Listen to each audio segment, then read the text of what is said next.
For a reaction to today's votes, let's bring in our panel from D.C., syndicated columnist George Will and syndicated columnist Charles Krauthammer early in the show tonight.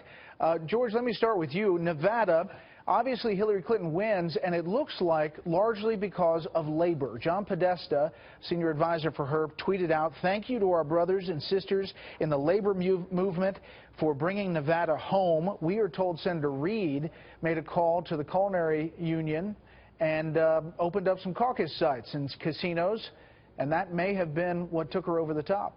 It may have been, Brett, but the interesting thing is that the culinary union really is the dog that didn't bark here. It could have endorsed her. It didn't. And we'll wait and see what that is about. This was really a good state for her because it's the third most urbanized state in the country behind California and New Jersey, and there's a heavy union presence there. Her task, it seems to me, is to reassemble the Obama coalition. That's not the elderly, where she did very well, according to the entrance polls. It does include the young, and once again, it seems from the entrance polls that she's being crushed by the oldest candidate in a long time among the young voters. She also has a problem, that is, she's arguing over and over again that we should have continuity with the Obama administration. She's even criticized Bernie Sanders for criticizing the president. Yet the most recent Gallup poll among likely general election voters found 71% said the country's on the wrong track. However, since her main argument is, she says, Bernie's fun, Bernie's exciting, but he's not practical because he's not electable, she has to start winning, and she did today.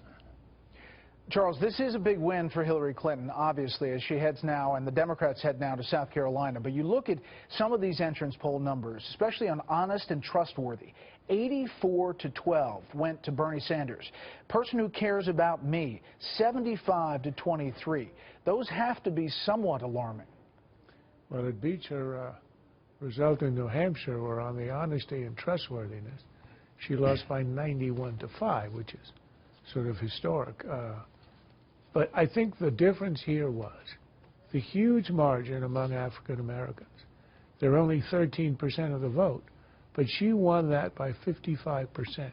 Interestingly, among whites, which she sort of was saying Bernie has the advantage in, that's how she explained away her losses in Iowa and New Hampshire, they're about evenly split.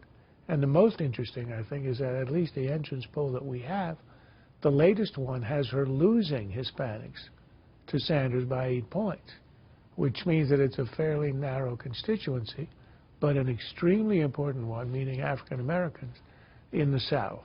So she escaped here, I think, rather healthily. There was no way she was going to win big. The fact is she won. She won by, it looks like, 4 or 5 points. And the narrative, had she lost, would have been that everything is collapsing around her, and it would have begun to look like a rout. Now that she won, I think she goes into the South, again, with a kind of the firewall advantage of a heavy African-American vote, and a good chance, she's going to have to slog it out with Bernie, but a good chance of coming out ahead in the end. And we should point out, when Hillary Clinton speaks in Vegas, we will head there. George, quickly on this Republican race, boy, it seems like it's developing into two tiers. You look at some of these exit poll numbers for South Carolina and the single digits for Bush and Kasich and others on these questions have to be concerning for those campaigns. I think the thing to watch tonight, Brett, is the compression between the first, whoever wins and whoever comes in second, and then the compression between whoever comes in second and whoever comes in fifth. The real question about Mr. Trump is, does he have Pat Buchanan's ceiling? That is, Pat Buchanan could get into the low 30s sometimes in his race in '96, but couldn't get higher than that. And if you can't get higher than that in South Carolina, it may be a real stretch. Quickly, Charles? The bottom three appear to be down in single digits. If they were all to be eliminated, we'd have a three-man race, and then it's a toss-up. I think the pressure on Bush is going to be enormous to get out. Kasich looks like he doesn't care. He needs a plane ticket and a platform, and he can continue. Carson, I think, is probably going to be staying in for a while, but he knows he's not going to win. So it really depends on the also-rans as to how it's going to finish. Charles and George, thank you very much.